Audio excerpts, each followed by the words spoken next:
Hello friends, my last update. Can y'all believe it? I'm sure so many of you are just distraught that you won't see any more videos of my wonderful updates. But alas, my residency is coming to an end with my last day being July 31st. So, you may be asking, what's next? Well, after God closed the door to Dubai, I wasn't quite sure what to do, so I sought the Lord, and as y'all remember, I believe He told me 5 things. Start something from scratch, be a part of a culture different from my own, be a part of a bigger vision. I wanted to do Young Life College ministry, and I wanted to be under the supervision of someone who knows Jesus more than I do.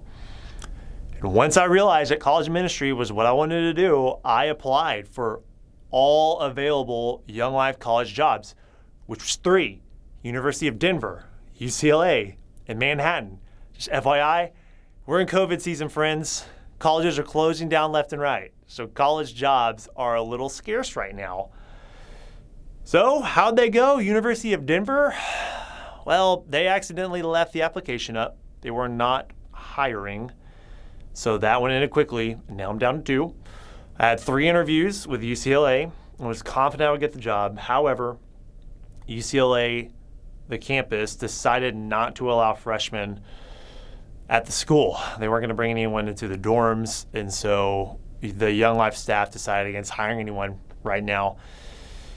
So that one dropped. I was pretty bummed out about UCLA. The interviews were going so well, and all that was left was the Manhattan job, which I had 1 interview for, and it was an experience, friends.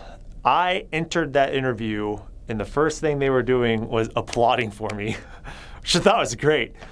But I went into that interview determined not to sin to get the job. I was not going to lie. I was going to try my best not to play the game, be as honest as I possibly could. And because of that, I didn't think I necessarily killed the interview. And I realized I didn't fully understand the job. I was under the impression I was specifically going to reach students from Columbia University. But it turns out I will be in charge of starting and growing Young Life College in the entirety of Manhattan. My chest still gets tight when I say that. Man, it's crazy. And by the way, this is the 3rd time I have tried this video, and each time I get to this point, my chest tightens up. So still feeling it.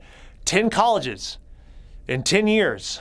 That's the vision. And after the interview, which was 7 people, by the way, for my first interview, there's 7 people, I asked what the next steps were, and they said, we will let you know if you got the job in 2 weeks.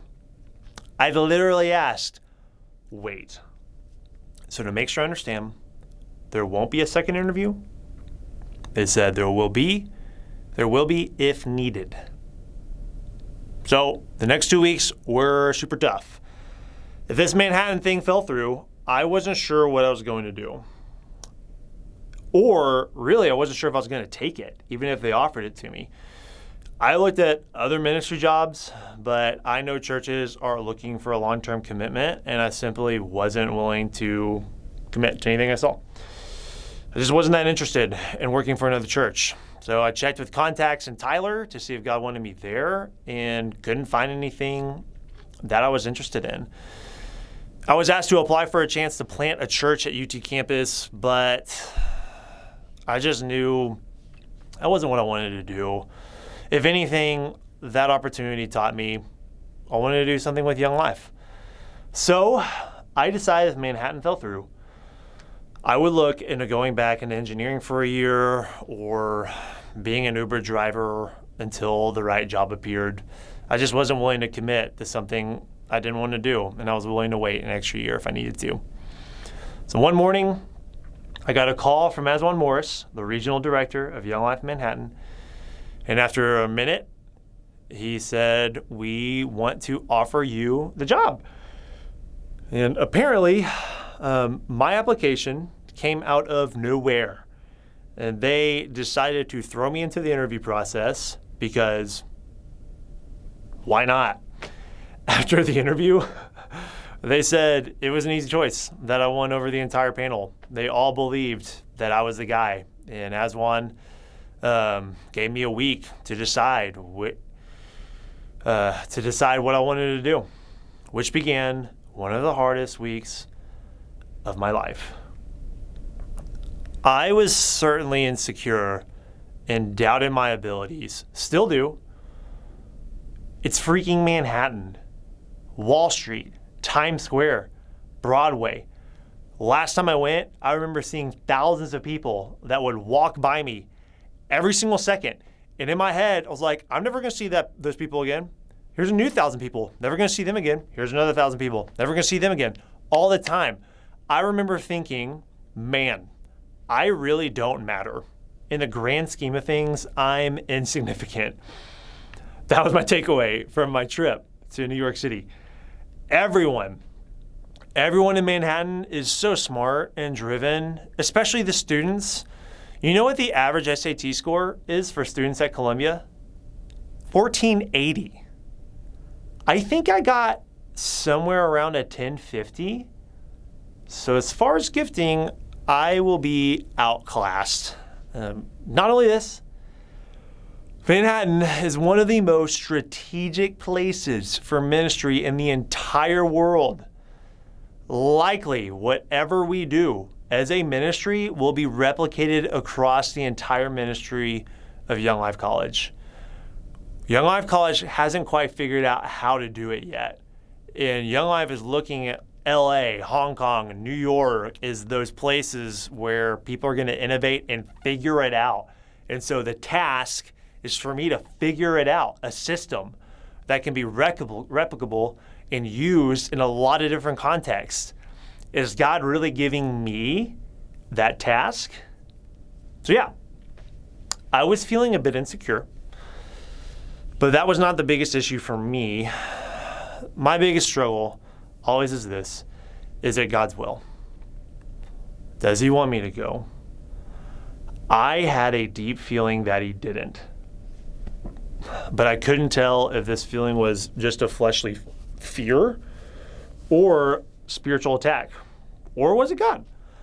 So I checked with family, friends, elders.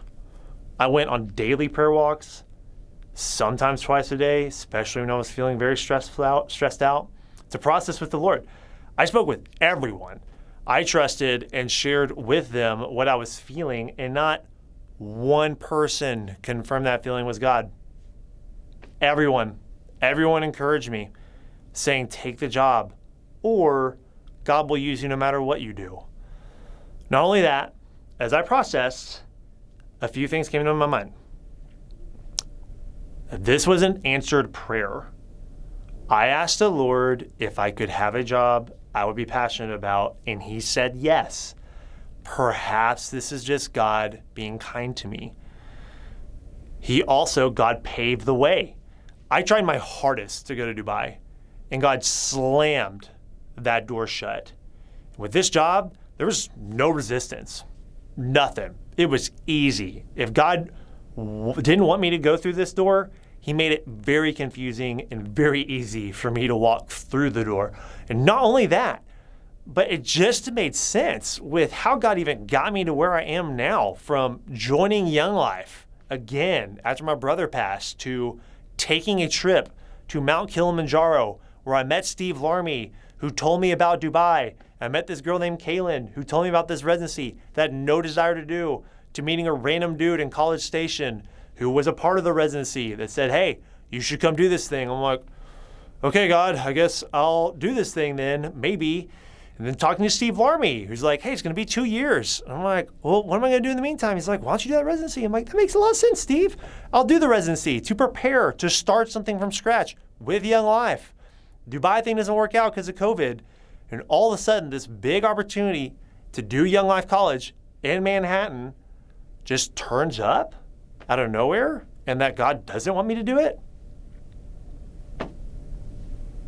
Just seemed like it's what the Lord's been preparing me for.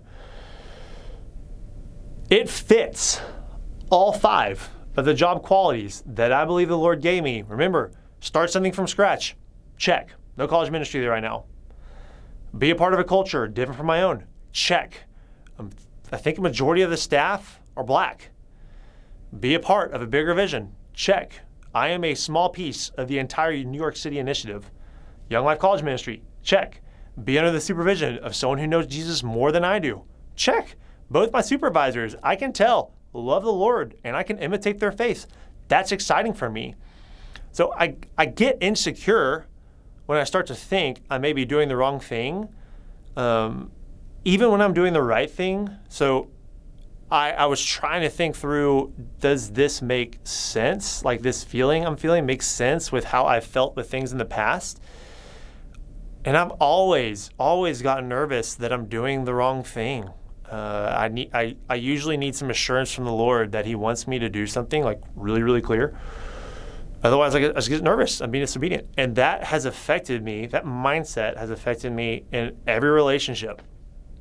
Every relationship, there's always this fear that I'm doing the wrong thing. So with that in mind, I concluded it doesn't matter what route I take, I would probably struggle with it. Another thing, I wanted to take the job.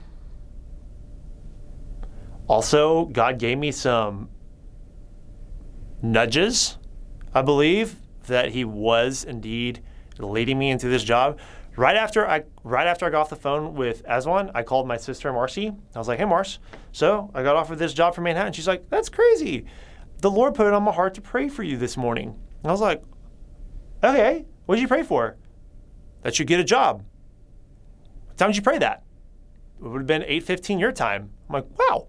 Well, I got the job at 8:30. So thank you for that. Awesome. Please pray for me more. Another thing, there was nothing else. God closed all other doors. And the fact that there were any college jobs available during COVID season is a miracle in itself. It would have been easy for the Lord to close that door in the same way he did with UCLA.